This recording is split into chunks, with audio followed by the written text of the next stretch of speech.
positive change, blend proprietary methods with ancient wisdom and revolutionary lessons from modern thought leaders, forming a proven system for ultimate achievement in business and life. He is the author of What is Your What? Discover the one amazing thing you were born to do. Author of the Business Technology Book of the Year, Internet Profits, the world's leading experts reveal how to profit online.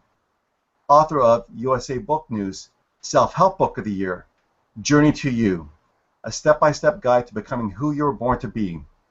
Co-star of the groundbreaking film, The Keeper of the Keys, with Jack Canfield, John Gray, and Marcy Shimoff. Founder of the Reinvention Workshop, creator of Internet Profits Live, chairman and co-founder of Liquor.com, president of Bold Development, and an in-demand media guest who has appeared on ABC TV, Fox TV, CNBC.com, and more than 300 radio shows, including national shows hosted by Lou Dobbs, Jim Bohannon, and Mancow Mueller. Please welcome Steve Olsher. How are you? Fantastic. How are you, buddy? Good, thanks. That's good. Steve, there's a lot of ground here I'd like to cover, so how about we just jump right into the questions? Yeah, absolutely. Let's rock. Okay. You believe there's only one thing that prevents someone from living a life of happiness, fulfillment, and purpose. What is it? Well, it really boils down to being able to answer life's most fundamental question, which is, what is your what? What is that one thing that your soul is really compelled to do?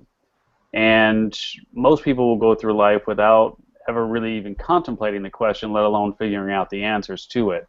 So from my work with literally thousands of people now over the years, I can tell you that if you can answer the question of what is your what is that one thing that you're really compelled to do, and then share those gifts with the world with strategic abandon, that is, I mean, really the difference maker for all of us. You know, it's interesting that you said that. I remember one classmate of mine from public school, like ever since grade 1, she knew exactly that she wanted to become a public school teacher, and everything that she did actually led up to that. And most people in class just totally lost and clueless. Yeah, she's what I classify as a birther. Yeah. And a birther is someone who pretty much comes out of the womb knowing what it is that they want to do. It's the kind of person that most of us despise because they're just so clear on what it is. Exactly. I've jumped around so many times in my careers over the years. I think this is my 8th different career that I've actually explored right now. I never thought I'd be becoming an author, but yeah, here it is. Yeah, exactly. Cool. Oh, very nice. And you state that there are 3 simple steps that someone can take to discover their what. What are they?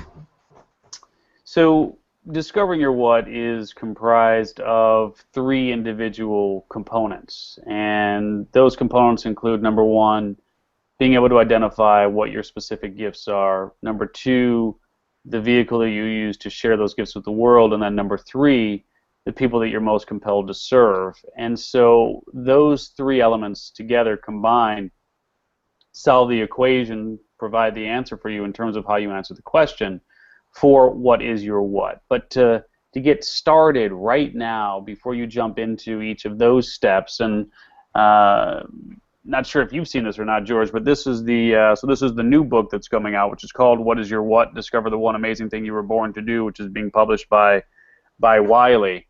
But in the book, we take people through that exact process, and this is, you're not going to be able to see it that well, but this is basically the framework for the equation of answering the question of what is your what in those 3 steps. Beautiful. So we've got a number of case studies in the book, but there's 3 things you can do right now to get started. 1 is really grant yourself the time and permission to just slow down, to get out of the moving and grooving that all of us seem to get caught up in.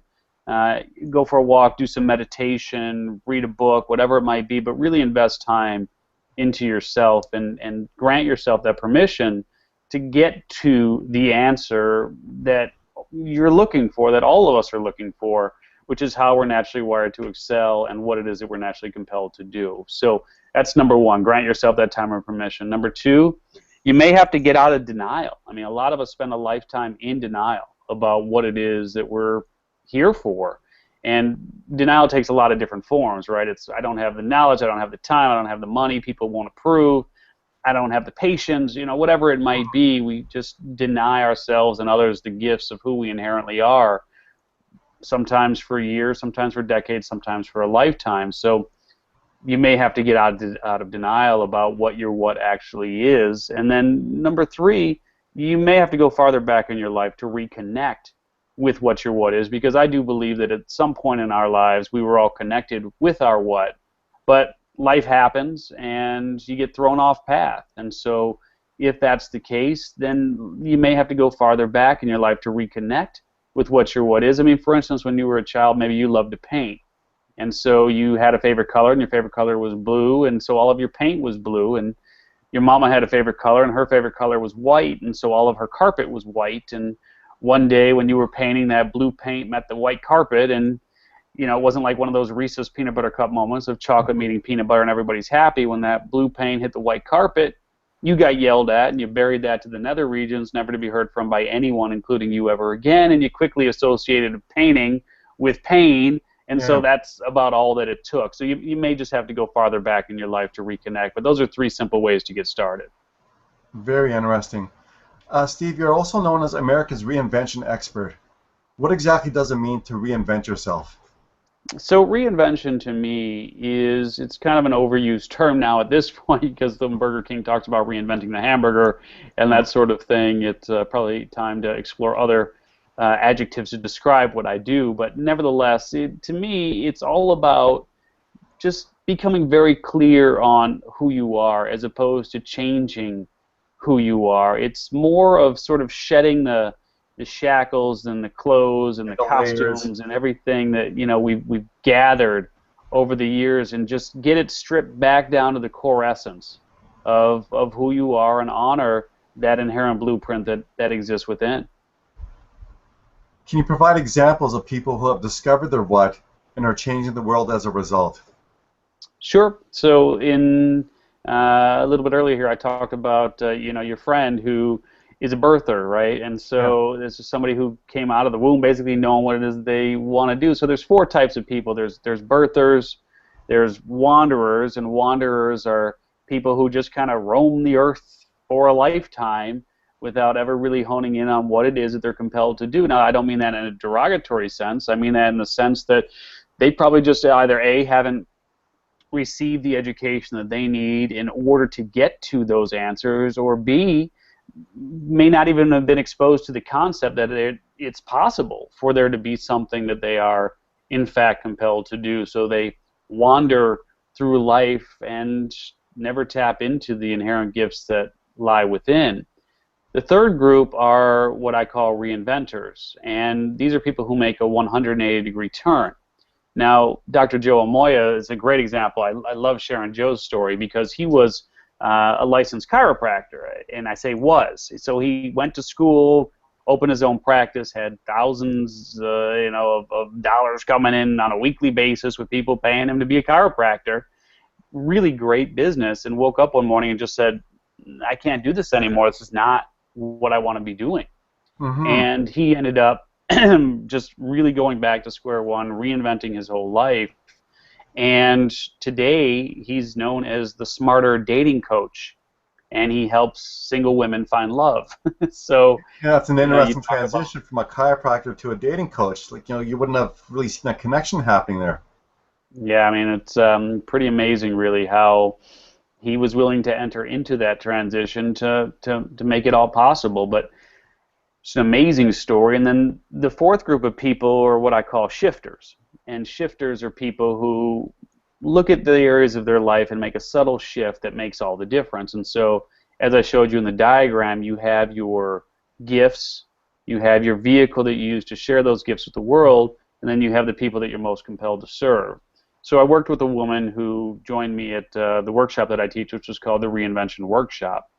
And she was pretty content with where things were, but just everything it was just like a slight piece was missing. Everything just didn't quite gel for her. And as we worked together, it became very clear that her gifts were in line, which is that she's a teacher and a healer. That's just who she inherently is. Yes. And the vehicle that she used to share those gifts with the world is nursing. And so it's a great vehicle. I mean, that was completely in line with who she is and allowed her to be a teacher and a healer on a consistent basis. But the people that she was compelled to serve was unclear to her. And after we worked together, she became clear that the people that she's most compelled to serve are the disadvantaged elderly. And so once she was able to really put that into the equation, that's when everything shifted for her. So before, she was working in a general hospital, and she liked it, but again, just kind of felt like that piece was missing. And now she works at a facility that services the disadvantaged elderly, and that's made all the difference.